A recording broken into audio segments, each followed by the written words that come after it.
ধর্মীয় অনুভূতিতে আঘাত দেওয়ার অভিযোগে সুপ্রিম কোর্টের জ্যেষ্ঠ আইনজীবী শিশির মনিরের বিরুদ্ধে মামলা দায়ের করা হয়েছে। তিনি আগামী জাতীয় নির্বাচনে সুনামগঞ্জ ২ আসনে জামায়াতে ইসলামীর প্রার্থী। রবিবার ঢাকার অতিরিক্ত চিফ মেট্রোপলিটন ম্যাজিস্ট্রেটের আদালতে মামলাটি দায়ের করেন রিদওয়ান হোসেন রবিন নামের এক আইনজীবী।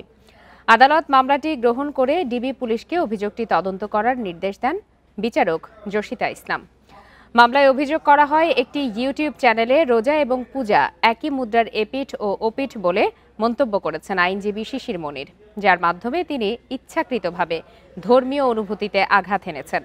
রাজনৈতিক ফায়দা হাসিলের উদ্দেশ্যে দেয়া এই বক্তব্য সামাজিক যোগাযোগ মাধ্যমে ছড়িয়ে পড়লে ধর্মপ্রাণ মুসলমানদের মধ্যে তীব্র ক্ষোভ ও উদ্বেগ তৈরি হয়েছে বলে উল্লেখ করেন বাদীপক্ষের আইনজীবী সৈয়দ নজরুল ইসলাম।